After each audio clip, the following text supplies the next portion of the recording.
In any type of conversation, in English and in your own language, you always need to ask questions. If you don't ask questions, this is what happens in a conversation 99% of the time.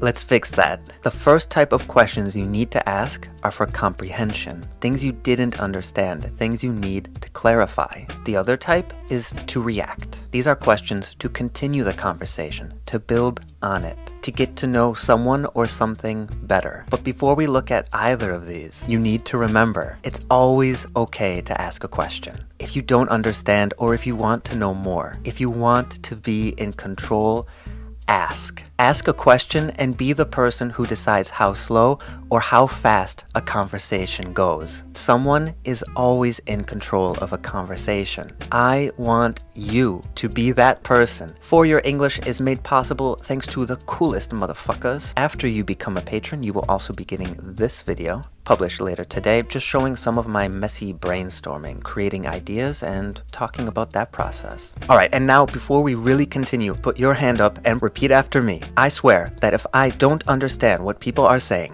or talking about, I will ask. I will do my best to insert myself into any conversation. I swear to take risks and chances when speaking and communicating in English, because not doing so will result in failure. All right, you swore the oath. We're ready to begin. Let's do it. Let's start with comprehension questions and the two easiest ways to ask them. First, switch or invert the subject and auxiliary verb. Here is the subject in these sentences, and here is the auxiliary verb. It is raining.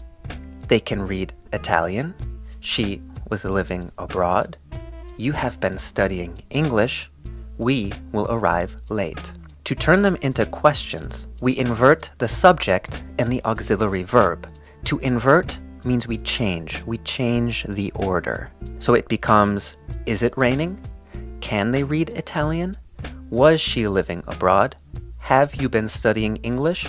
Will we arrive late? But what if the sentence has no auxiliary verb? It's simple. We add do for the present and did for the past. And we use the infinitive of the main verb. That means we don't conjugate or change it after do and did. You speak Hindi becomes do you speak Hindi.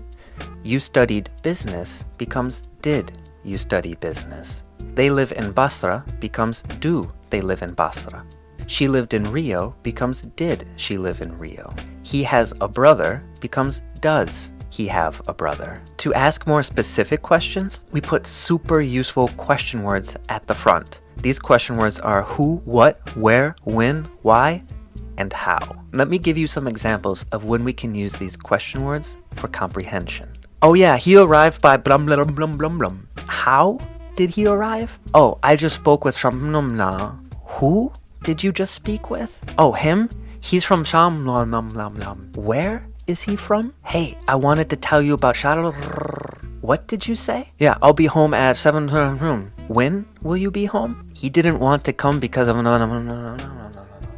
Why didn't he want to come? Oh, he did it by going How did he do it? All right, so that's how we ask questions when we don't understand, to get clarity, for comprehension. Now, let's look at how to ask questions to continue to make conversation. First of all, you need to do this. You need to be inquisitive. You need to ask questions and be curious. That means asking a lot of questions. And you can do this very easily with the question words we just learned. Who, what, where, when, why, how. These are ideal to make conversation with people you just met, don't know very well, or don't know at all. So after basic introductions, like giving your name, what you do, why you're there, where you're from, that kind of stuff, we can immediately start to ask questions. But only if you actively listen. If you are actually listening to what the other person is saying, can we use this method. So make sure that you are always listening, always paying attention, and asking questions if you don't understand. Otherwise, we can't make conversation. Let me give you an example.